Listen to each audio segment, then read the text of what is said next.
Metro on WDET, Detroit Public Radio. I'm Robin Vincent. Detroit used to be known for home ownership. Then the Great Recession hit. Between 2011 and 2015, roughly 10,000 residents lost their homes due to illegal tax foreclosures following the city's bankruptcy. And so, a lot of foreclosed homes have ended up on the Wayne County auction list over the last decade. Now, the good news is that the overall number of those homes has been shrinking, but it remains to be seen if this signals a trend. In this conversation, producer Sam Corey spoke with Alex Alsup. He's author of the Substack, The Chargeback. They discussed what accounts for the increase in homes up for auction this year and what can be done to stop or slow foreclosures. Okay, so 373 Detroit-owned homes are on the Wayne County tax foreclosure auction list, meaning that they're up for sale. We want that number, of course, to be low because it means fewer homeowners are losing their homes. That number, about 370, is up from last year's 170. Even though that's an increase, you've said in your Substack that you're not too concerned about it. Why? Yeah, that's right. So even though the number of homeowners in the auction this year is double what it was last year, it's still far below the really big auction years that we had in the mid-2010s when it was more like 3,000, 5,000, 6,000 homeowners that were losing their homes every year in the tax foreclosure auction. Part of the reason that I'm not concerned with 1 year of an increase is that there's a lot of noise and variation in tax foreclosure auctions from year to year. I think you'd have to see more than just 1 year to say there's a trend of increasing numbers of homeowners in the auction. The other thing that you can do to sort of dig into this a little bit more and understand more deeply if there's an issue is look at the underlying tax delinquency rate across the city and try to see, are there just increasing numbers of homeowners who are tax delinquent? It hasn't been huge increases. We talk about foreclosures. We've done this on our program. We've talked to you about it. This is a really close study of yours, and you've, for a long time now, gathered a lot of data and written a lot of stories about foreclosures. I'm wondering what you know about the stories of the people who had owned a home that gets foreclosed on and then is a part of the foreclosure auction. That is, have those homeowners more or less permanently become renters? What do we know? What do you know about the stories of these people who have lost their homes to foreclosure? It really varies. Sometimes they wind up becoming renters to whoever the new owner is. I think more frequently they tend to be evicted. Okay. A lot of your focus is on homeowners who get foreclosed upon, I think understandably, because as you're noting, that causes or can cause a lot of instability. But there are a lot of renters who are in homes that are also on the foreclosure auction list. That means that the landlords are having their homes foreclosed on. That number also did go up this year to about 600 from 570. You were kind of noting this, but your understanding is like those people also might lose their shelter, like they might lose the place that they're renting from when that home gets put on the list? That's right. Really, whether you're an owner or a renter, eviction is often a consequence of tax foreclosure. So even though you were renting from a landlord already and your landlord wasn't paying the property taxes, when that home goes into the auction and is purchased by somebody else who intends to be a landlord, they will often evict the prior tenant anyway and try to put someone else in the home. There has been a very effective program for the last probably 6 or 7 years now for renters facing tax foreclosure, which is the Make It Home program. And so this was a program between the city of Detroit, the Rocket Community Fund, the United Community Housing Coalition, that sort of was able to turn renters facing tax foreclosure into homeowners for a very low cost, just the cost of the back taxes on the foreclosed home. And it sort of short-circuited the tax foreclosure process where, the renter of a tax foreclosed property would have the opportunity to buy the home, become the homeowner without the home going into the foreclosure auction.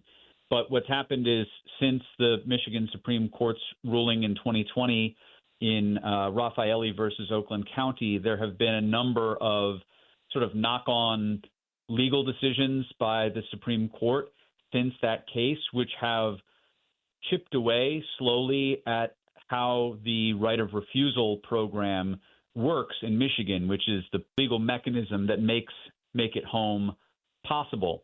And so as the right of refusal program has been changed and made more complicated and more expensive by these Michigan Supreme Court rulings, Make It Home has also become more difficult to implement. Going back to homeowners, you've talked about before the pay-as-you-stay law. There are a number of programs that try to help people stay in their homes and avoid foreclosure. So we're talking about people who might lose their homes to foreclosure. The pay-as-you-stay law provides interest-free payment plans for eligible low-income homeowners to pay delinquent property taxes over 3 years. If this program goes away, which it might at the end of the year, what do you think is going to happen to foreclosures in Wayne County? Do you think they're going to go up significantly? So pay-as-you-stay, on average, it was wiping out between 50 and 75% of homeowner tax debt. Wow, that's a lot. And yeah, so it's a lot. It reduces the property tax debt significantly. And then in Detroit, we've had for the last few years the Detroit Tax Relief Fund, which is a philanthropically funded by Dan Gilbert program. Right, exactly, by the Gilbert Family Foundation and the Rocket Community Fund, which was paying off that remaining debt after a homeowner got a property tax exemption and enrolled in pay-as-you-stay. And the whole thing has run seamlessly and automatically, meaning that when you get an exemption, if you owe debt, pay-as-you-stay is automatically triggered, and the Detroit Tax Relief Fund then automatically pays off your remaining tax debt. And that's been extremely effective in reducing tens of millions of dollars. I think last I checked, around $75 million citywide of homeowner property tax debt, and removing tens of thousands of homeowners from any risk of tax foreclosure, because it can't be foreclosed if you don't owe delinquent property taxes. So without pay-as-you-stay, that ability to eliminate the debt partially goes away, which means, assuming the Detroit Tax Relief Fund continues to pay off property tax debt for low-income homeowners, that means that the cost of doing so increases quite a bit, and that you'd run out of money in that fund sooner rather than later. You're listening to The Metro on WDET, Detroit Public Radio. I'm producer Sam Corey, speaking with Alex Alsup about his most recent Substack about the new homes that are up on the Wayne County tax foreclosure auction list, why they're there, and how Detroit and our state can slow foreclosures or stop them from happening. Alex, I want to step back before going further into preventing foreclosures and what the state and city can do and county can do about it. Our assumption here is that foreclosures are bad, and I think that's for a reason that we've already talked about a little bit. Some people will argue that they're necessary. They'll say, hey, these homeowners were irresponsible, they didn't pay their taxes, they got behind, and there needs to be consequences for that. And one of those is that these homes should be resold to others who will take better care of those homes. What do you say to people or someone that has that perspective and comes to you with that? That was the theory that was advanced when the current tax foreclosure system was created back in 1999 under Public Act 123, was, hey, we need to, get these properties back into productive use. We have to do so through auctions that will inevitably find the highest and best use for these properties. All you need to do to see how that theory works out is just look at, the history of the tax foreclosure auctions in Detroit. Half of the 130,000 Detroit properties that have been foreclosed in the last 15, 20 years didn't sell at all and just wound up in the Detroit Land Bank. And then of the properties that did sell, you saw an explosion of practices like milking rent for landlords and just cycling people through eviction until houses deteriorated to the point that they were not worth owning anymore, and then they wound up in the land bank as well. You saw, enormous erosion of home ownership in the city. 35,000 homeowners lose their homes. So I think, the idea that the auction is an efficient way to get properties back into productive use, there's 25 years of evidence that it's not. In other words, we're creating just an enormous amount of instability here. We're creating the pain and suffering that goes from losing a home, people having to find new places, people having to pay even more money, trying to find a different place to live. It hurts the local economy because now the money that people would spend for other things are now going into maybe higher rent. Homelessness and evictions are going up. So the state and the county and the city need to pay more for those services. There's just a lot more that is demanded when we don't try to protect people from foreclosure. Yeah, absolutely. Yep. So back to why foreclosures are going up in Wayne County and things that can be done to change that, albeit, as you noted, they're going up slowly. So we can't say for sure that this is going to be a really big trend over the next couple of years. One thing that you note is that in Detroit, the land bank sold a bunch of homes through the Own It Now program, which essentially gives people a home for $1,000 with the expectation that people rehab those homes. Why are a lot of those homes ending up on Wayne County's auction list? What is happening there?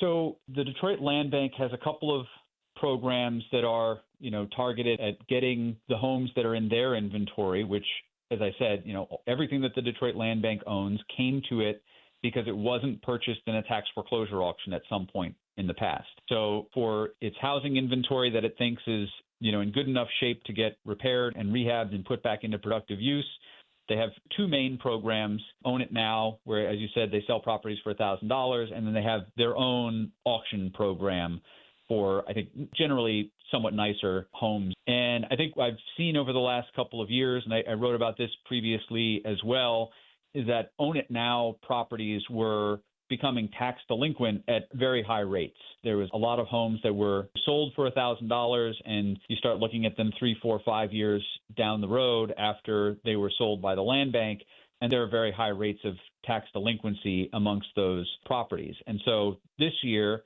in the 2025 auction, about 1 in 5 properties in Detroit that are in the tax foreclosure auction were land bank sales in the last few years. I think there are good things that have come out of the Own It Now program, that have come out of the land bank's auction program. I think that treating something like Own It Now as a way to make small bets with their inventory is not a bad idea, but there should be some intervention. There should be something that we try to do more substantially to avoid a fate that we're seeing now, because nothing really good comes out of winding up back in a tax foreclosure auction. Yeah, just cycling back and forth and back and forth. Does that mean that we need to have some kind of state intervention or money, at least, that's coming from the state? I mean, what we're dealing with here is Wayne County. It's not a particular rich county, and part of the reason that there's this issue of foreclosures is because the city of Detroit is generally poorer, and also there haven't been important tax exemptions there should have been. So we don't have the necessary interventions. But to get these interventions, the city only has so much money. You could make the argument that we should just be reprioritizing the way we spend in Detroit. Or you could say, yeah, actually, the state needs to intervene. Where do you come down on that perspective? To the extent that there should be state intervention, I would target it on things like making property tax exemptions statewide, not just for Detroit, but statewide, easier to apply for, easier to get for homeowners who have low incomes and are in poverty anywhere in the state. I would target state efforts on bringing back pay-as-you-stay or implementing retroactive property tax exemptions everywhere in the state. I think that the fortunate thing for Detroit in these kinds of interventions is that they don't really cost money. The city isn't collecting this property tax revenue anyway. Nobody's paying these taxes. That's why these properties wind up in foreclosure in the first place. Mm-hmm. You're much better off just keeping your homeowners than you are trying to, wring blood from a stone in these cases, as opposed to creating more programs that require more money and more administration and more complexity. I would try to just cut the knot and say, why don't we just give people who need property tax exemptions the exemptions, eliminate debt that shouldn't be there as simply and easily as we can, and then we can focus on the next order of problems, which do require a lot of money and resources, like the condition of homes. We're, of course, in the middle of a mayoral race in Detroit, and there are a lot of problems in housing. You mentioned rehabilitating homes. That's a huge issue. There's also the issue of helping people stay in their homes that we're talking about right now in terms of foreclosures, and helping more people become home owners, which is true for a lot of young people, but it's just true for people in general. Housing is becoming more expensive in a lot of places. You noted in a Crain's article recently that the places that are being reoccupied are in immigrant enclaves that exist on the border of Dearborn and in the Davidson and Banglatown neighborhoods. I actually live in the Davidson neighborhood. You said that they are totally disconnected from any city programs or city support.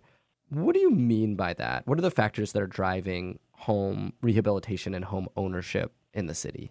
I think these waves of rehab that we've seen, especially, concentrated Midwest neighborhood out near Dearborn, Davison, Banglatown, they've been incredible to watch unfold. And I think that sometimes they have been unfolding almost invisibly because they happen sort of outside of the programs and regulatory infrastructure that the city has created to try to facilitate this stuff. But the activity is actually happening outside of those systems.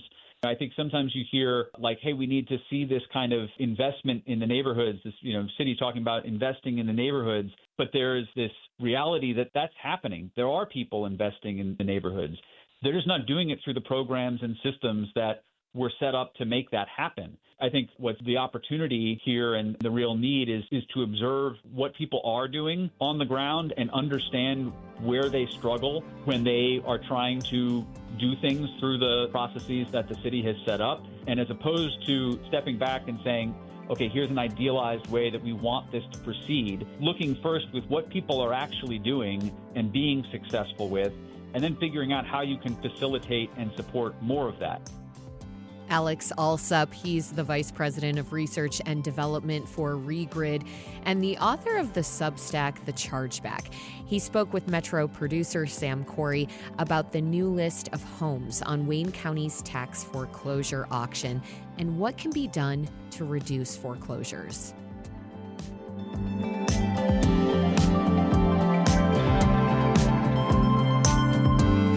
Coming up, music doesn't just entertain us. It shapes how we feel. It can ease stress, boost energy, and even help us to heal. We'll explore the science behind music's power to change the brain and our well-being. This is WDET-FM, Detroit Public Radio, your connection to news, music, and conversation. And this is The Metro. We'll be right back after the news from NPR and WDET.